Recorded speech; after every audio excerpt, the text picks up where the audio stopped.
Antes de iniciar a aula de hoje, eu mostro para vocês um sumário com os tópicos que serão abordados. Então, a nossa aula se inicia com o histórico da Síndrome de Prader-Willi. Posteriormente, eu apresentarei as causas genéticas dessa síndrome, as características fenotípicas, diagnóstico, tratamento e, por fim, incidência e reincidência.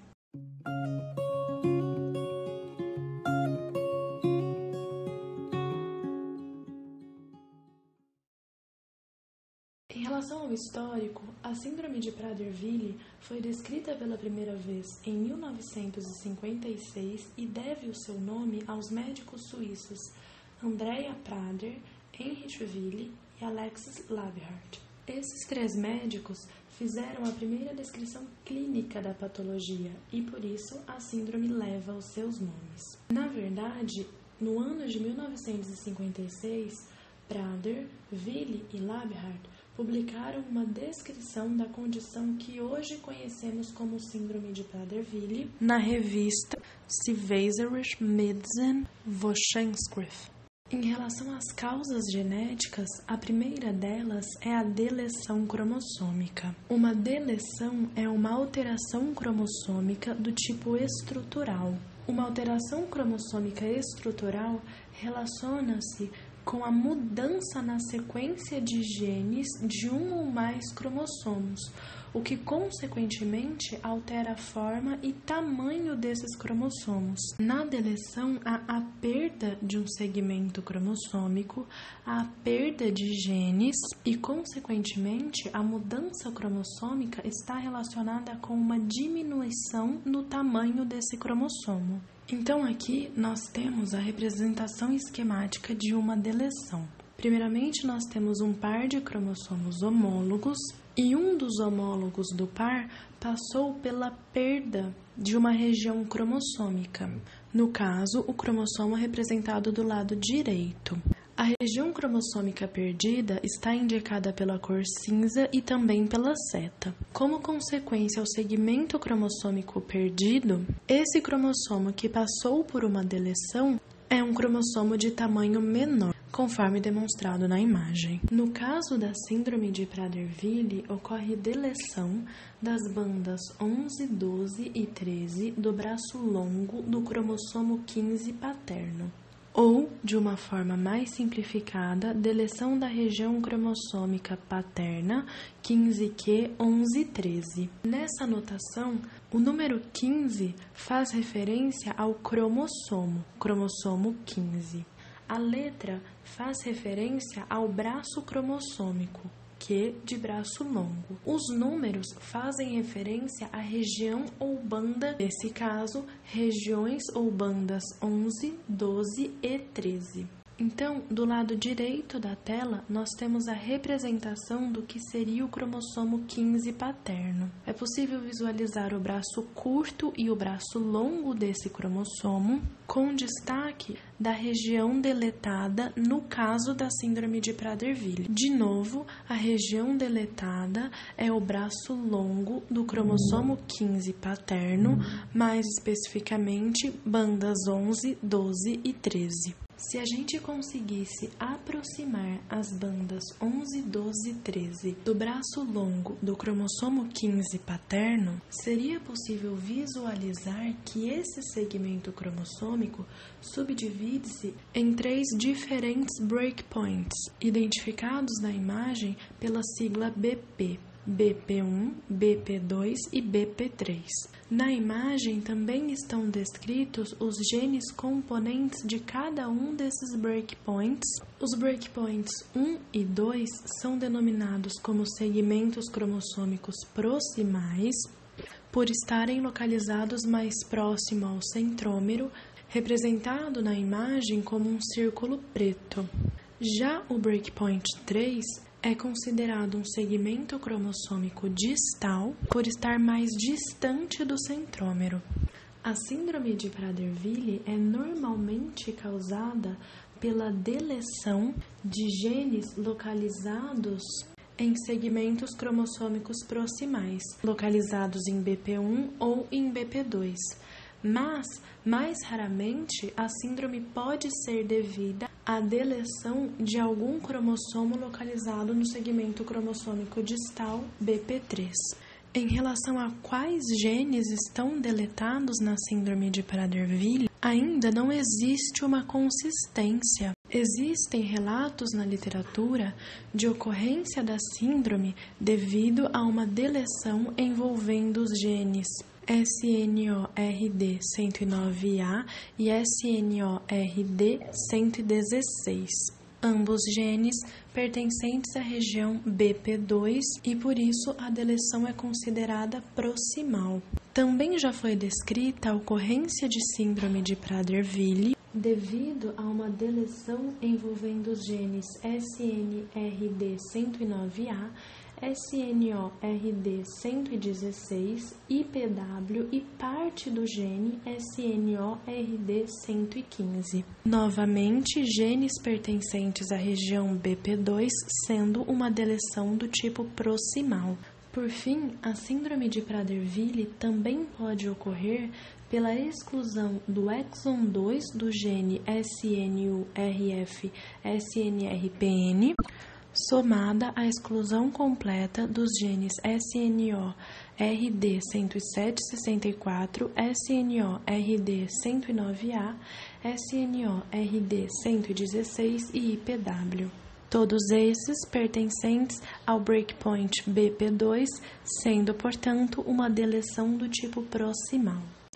Os casos de síndrome de Prader-Willi por deleção cromossômica correspondem a 70% do total de casos já descrito. Uma outra causa genética para a síndrome de Prader-Willi é a dissomia uniparental materna. A dissomia uniparental ocorre quando as duas cópias de um par de cromossomos homólogos são herdadas de apenas um dos progenitores, são herdadas do mesmo progenitor, ao invés de uma cópia ser herdada da mãe e a outra cópia do pai, como deve acontecer normalmente. A dissomia uniparental corresponde a um erro de segregação, ou seja, a não disjunção meiótica. No caso da síndrome de Prader-Willi, a dissomia uniparental materna é devida à não disjunção ocorrida na meiose 1 materna. Esse erro de segregação, essa não disjunção meiótica, acontece durante a ovogênese, sendo a ovogênese o processo de formação dos oócitos. No início da ovogênese, as células germinativas apresentam em seu núcleo celular 23 cromossomos simples, representados na célula da esquerda. Esses 23 cromossomos simples passam então por duplicação e o núcleo contém agora 23 cromossomos duplicados. Após a duplicação, essas células passam pela meiose, havendo a formação de duas células, cada uma delas contendo novamente 23 cromossomos simples. No caso da síndrome de Prader-Willi, a disjunção do par de cromossomos 15 materno não ocorre, havendo ao final da meiose a formação de uma célula que não contém nenhum cromossomo 15 e de uma segunda célula que contém duas cópias do cromossomo 15 ao invés de uma única, como está representado na figura. Se o oócito contendo duas cópias do cromossomo 15 materno for fecundado por um espermatozoide normal, ou seja, por um espermatozoide que contém uma única cópia do cromossomo 15 paterno, o resultado será a formação de um ovo zigoto que contém uma trissomia do cromossomo 15, sendo duas cópias desse cromossomo de origem materna e uma de origem paterna. Entretanto, se um dos 3 cromossomos 15 for eliminado, o feto sobreviverá, dando origem a uma dissomia uniparental. No caso de uma síndrome de Prader-Willi ocasionada por dissomia uniparental materna, o cromossomo extra que é eliminado é o cromossomo 15 paterno, e assim o feto sobreviverá com 2 cromossomos 15 maternos e nenhum cromossomo 15 de origem paterna, Em aproximadamente 25% dos pacientes com síndrome de Prader-Willi, a causa genética é a dissomia uniparental materna. A última causa genética para a síndrome de Prader-Willi é o imprinting genômico. O imprinting genômico ocorre quando um gene tem uma expressão diferencial em função de sua origem parental.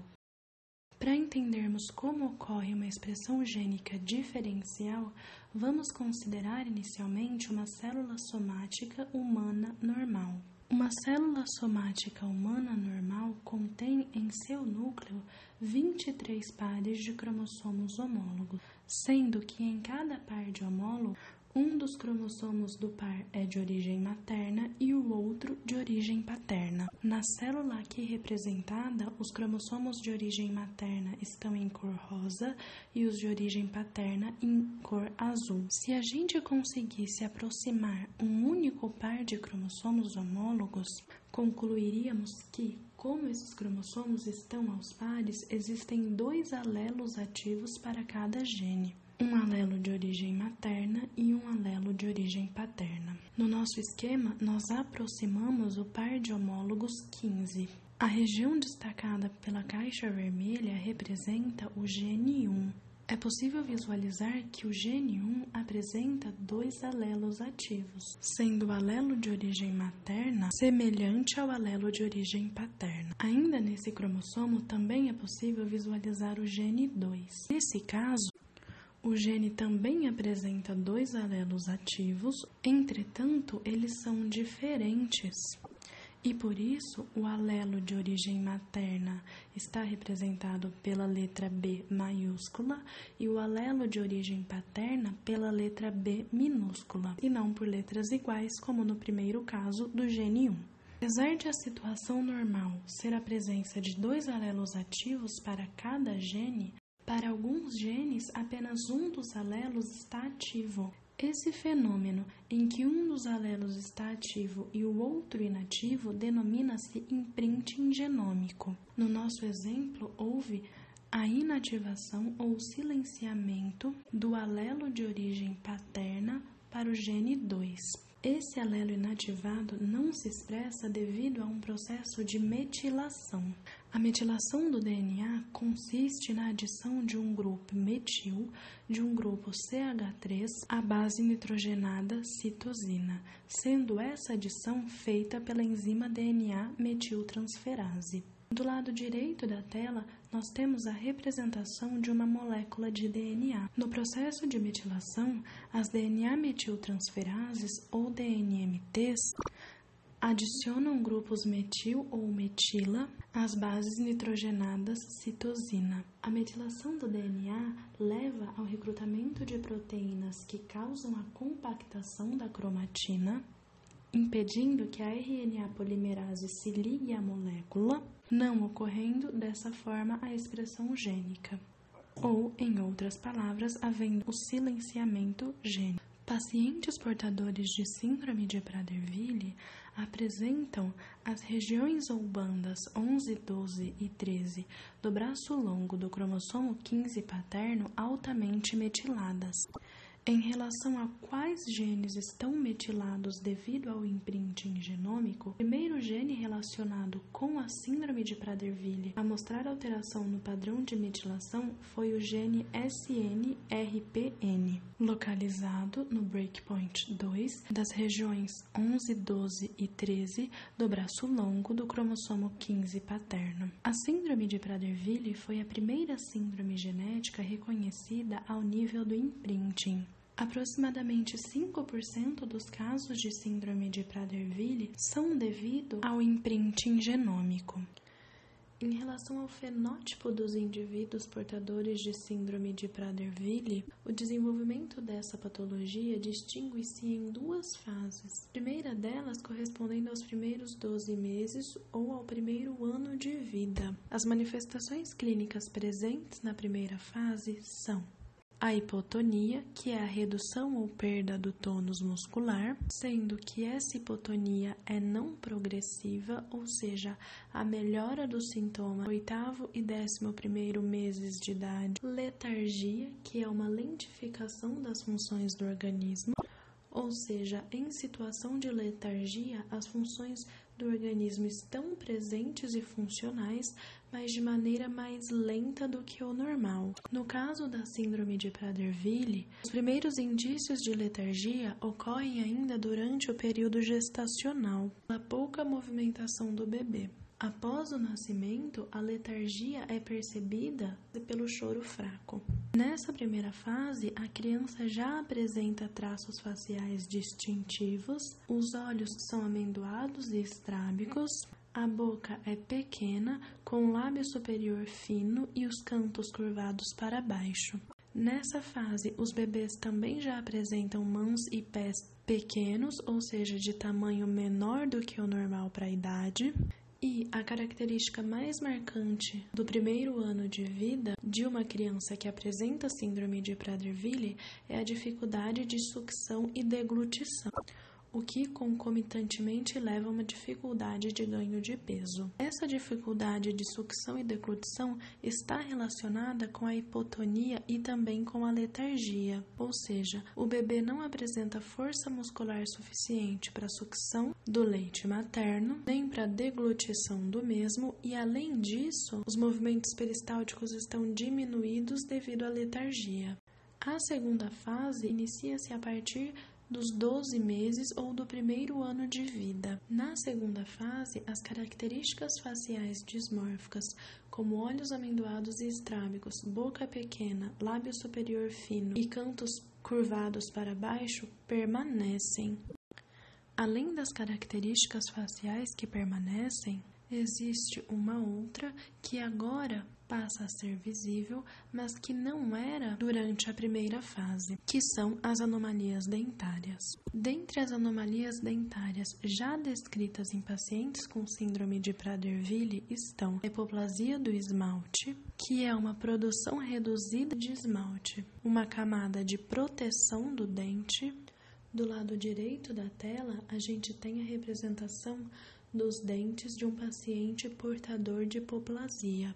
As setas pretas indicam regiões com deficiência, pouca quantidade de esmalte. O bruxismo, que se caracteriza pelo ranger ou apertar excessivo dos dentes. Esse aperto excessivo pressiona os dentes de tal forma que pode provocar o desgaste e amolecimento desses dentes. E por fim, a produção de uma saliva espessa. As mãos e pés continuam pequenos. Essas crianças também apresentam baixa estatura. A altura adulta média de uma mulher portadora de síndrome de Prader-Willi é de 1,48 m. Homens adultos portadores de síndrome de Prader-Willi têm altura média de 1,55 m. Essa baixa estatura é devido ao fato de pacientes com síndrome de Prader-Willi apresentarem secreção deficiente do hormônio somatotrofina ou hormônio de crescimento GH. Esse hormônio GH é produzido e secretado pela adenohipófise ou hipófise anterior, o que significa que pacientes sindrômicos apresentam uma deficiência da adenohipófise. Uma deficiência cognitiva que pode ser de leve a moderada. Há um grande atraso neuropsicomotor, o que leva a incapacidades motoras, tais como andar, sentar e ainda dificuldade na aquisição da fala. Ainda em relação à deficiência intelectual, os pacientes são geralmente dóceis, mas podem se tornar agressivos e apresentar crises de birra e teimosia, podendo evoluir para uma dificuldade em manter contatos sociais. Muitas características comportamentais do sindrômico são sugestivas de transtorno do espectro autista. Inclusive, o autismo é diagnosticado em cerca de 25% dos pacientes portadores de síndrome de Prader-Willi. Hipogonadismo, que é o mau funcionamento das gônadas, ou seja, os testículos ou ovários não produzem ou produzem poucos hormônios sexuais. Como consequência, os homens têm pênis e escroto pequenos, poucos pelos corporais e a mudança de voz é pouco marcada. Para o sexo feminino, a consequência é principalmente uma menstruação escassa ou inexistente. De maneira geral, ou seja, para ambos os sexos, a consequência do hipogonadismo é uma puberdade tardia e, para a maioria dos pacientes, a infertilidade. Entretanto, o sintoma mais marcante dessa segunda fase é a hiperfagia ou polifagia, que é a ingestão de grande quantidade de alimento, ultrapassando o necessário para atender a demanda energética do organismo. Ou seja, em outras palavras, a hiperfagia seria a obsessão por comida, a compulsão alimentar. Esse quadro hiperfágico resulta em um ganho de peso rápido e excessivo, de tal forma que essas crianças passam a apresentar obesidade mórbida. Conforme descrito, existe um conjunto de sinais e sintomas que ocorrem ao mesmo tempo e que são característicos da patologia, e justamente por isso a mesma denomina-se síndrome e não doença. Dentre todos esses sinais e sintomas, o mais controverso deles é o peso corporal. Do ponto de vista clínico, a síndrome de Prader-Willi apresenta aspecto até certo ponto paradoxal, uma vez que a criança nasce apresentando dificuldades de ganho de peso, precisando muitas vezes ser alimentada por sonda para não morrer por inanição, mas nos primeiros anos de vida há um ganho progressivo de peso, com essas crianças apresentando obesidade mórbida ainda na primeira infância. Um paciente é diagnosticado com obesidade mórbida quando o índice de massa corporal é superior a 40. A obesidade apresenta-se como principal alteração fenotípica devido a uma deficiência orgânica do hipotálamo, mais especificamente do hipotálamo ventromedial, região onde se localiza o centro de saciedade. A sensação de saciedade depende, primeiramente, de um sinal mecânico que é a distensão da parede gástrica causada pelo armazenamento do alimento ingerido no estômago. No esquema, a distensão da parede gástrica está representada pelas setas brancas. Quando o alimento passa do estômago para o intestino, um outro sinal de saciedade é produzido, dessa vez químico, a liberação do hormônio colecistocinina. A colecistocinina é produzida e liberada pelas células I presentes no duodeno. Assim como a colecistocinina, a leptina também é considerada um hormônio da saciedade. A colecistocinina é produzida pelas células do tecido adiposo ou adipócitos quando a quantidade de gordura armazenada no organismo está elevada. Ambos hormônios, colecistocinina e leptina, após produzidos, são liberados na corrente sanguínea, chegando ao sistema nervoso central. Esses hormônios sinalizam o centro de saciedade no hipotálamo, evitando que se come em excesso. Entretanto, como pacientes portadores de síndrome de Prader-Willi apresentam uma deficiência orgânica do hipotálamo, os sinais mecânico e químico de sensação de saciedade não são produzidos e, portanto, esses indivíduos nunca se sentem satisfeitos. Em relação ao diagnóstico, o primeiro deles é clínico, pela identificação de marcas fenotípicas clássicas da síndrome, sendo que, quanto mais características forem identificadas, maior é a segurança do diagnóstico clínico. Entretanto, feito o diagnóstico clínico, é necessária uma confirmação por estudo genético. Uma das técnicas que pode ser utilizada para o diagnóstico genético é a hibridização in situ por fluorescência. Nessa técnica, uma dupla fita de DNA é submetida a aquecimento, sendo o resultado da desnaturação a formação de duas fitas de DNA simples. A fita de DNA simples que contém a sequência-alvo, a sequência de interesse, é utilizada como molde para a produção de uma sonda também de DNA. Essa sonda, que é uma sequência de oligonucleotídeos complementar à sequência de interesse, é marcada com fluorocromo, tornando-se uma sonda fluorescente. No momento da hibridização, por complementariedade de bases, a sonda se liga à sequência-alvo, havendo a formação de um DNA duplex sonda mais sequência-alvo.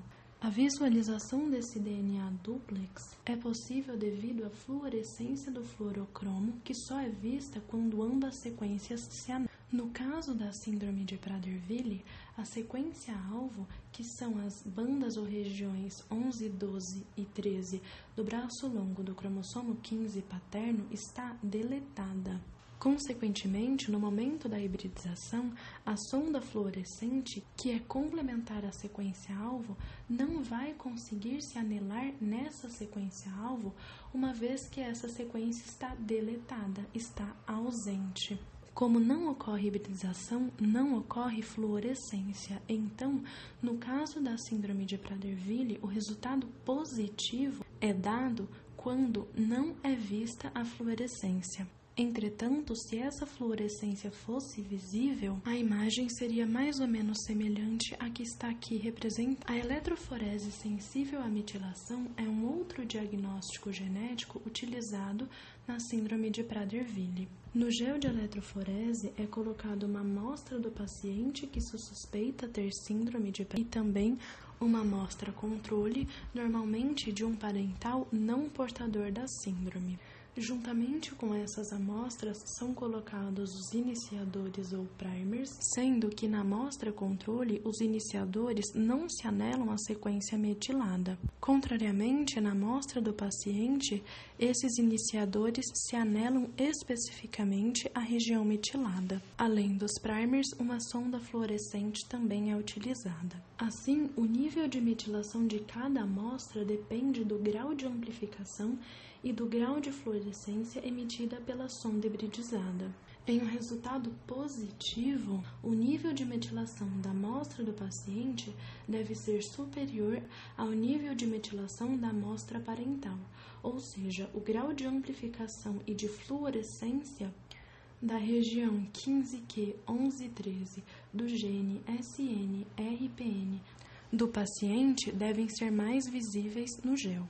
A visualização deve ser semelhante à que está aqui representada. Em relação ao tratamento, o tratamento da síndrome de Prader-Willi depende de uma equipe multidisciplinar de profissionais. Conte, além do pediatra, com um dentista para auxiliar no tratamento das anomalias dentárias citadas, de um nutricionista e preparador físico, ambos tentando diminuir o comportamento hiperfágico através da implementação de uma dieta balanceada e da prática regular de exercícios físicos, uma vez que não se conhecem medicamentos eficazes no controle da hiperfagia.